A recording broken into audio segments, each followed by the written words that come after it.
Hi friends, ಇಂದು ನಾವು ಕಾಯಕಲ್ಪ ಮೂಲಿಕೆಯ ಒಂದರ ಬಗ್ಗೆ ತಿಳಿದುಕೊಳ್ಳೋಣ. ಚಳಿಗಾಲದಲ್ಲಿ ರಸ್ತೆಯ ಇಕ್ಕೆಲೆಗಳಲ್ಲಿ ಎಲ್ಲೆಂದರಲ್ಲಿ ಬೆಳೆಯುವ ಈ ಗಿಡವು ಬಹಳ ಸುಂದರವಾಗಿ ಕಾಣುತ್ತದೆ. ಈ ಗಿಡವೇ ಆವಾರೆ ಗಿಡ, ಆವರಿಕೆ ಗಿಡ, ತಂಗಡಿ ಗಿಡ ಎಂತೆಲ್ಲ ಕರೆಯುತ್ತಾರೆ. ಈ ಗಿಡದಲ್ಲಿ ಬಿಡುವ ಹೂವು ಬಹಳ ಸುಂದರವಾಗಿ ಕಾಣುತ್ತದೆ. ಈ ಹೂವಿಗೆ ಚಳಿಗಾಲವೇ ವಸಂತಕಾಲ.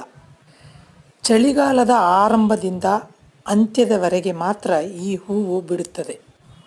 ಆವಾರೆಯ ಕಂಡೋರು ಸಾಯೋದುಂಟೋ ಎಂಬ ನಾಣ್ಣುಡಿಯುಂಟು. ಆರೋಗ್ಯದ ದೃಷ್ಟಿಯಿಂದ ಹೇಳುವುದಾದರೆ ಆವಾರೆ ಗಿಡದ ಸಮೂಲವು ಆರೋಗ್ಯಕ್ಕೆ ಉತ್ತಮವಾದದ್ದು. ಪ್ರತಿದಿನ ಆವಾರೆ ಹೂವು ಅಥವಾ ಸಮೂಲವನ್ನು ಸ್ವಲ್ಪ ಸಮೂಲ, ಬೆಲ್ಲ, ಒಣಶುಂಠಿ ಹಾಕಿ ಕುದಿಸಿ ಕುಡಿಯುವುದರಿಂದ ದೇಹದ ಉಷ್ಣತೆ ಕಡಿಮೆಯಾಗಿ ದೇಹವು ಆರೋಗ್ಯವಾಗಿರುತ್ತದೆ.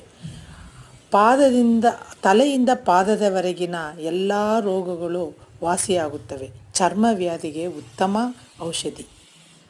ಆವಾರೆ ಹೂವಿನಿಂದ ಶಾಂಪೂ, ಸೋಪು, ಸ್ನಾನದ ಪುಡಿಗಳನ್ನು ಮಾರಾಟ ಮಾಡುತ್ತಾರೆ. ಈ ವಿಡಿಯೋ ಇಷ್ಟವಾದರೆ ಲೈಕ್ ಮಾಡಿ, ಶೇರ್ ಮಾಡಿ, ಸಬ್ಸ್ಕ್ರೈಬ್ ಮಾಡಿ. Thank you.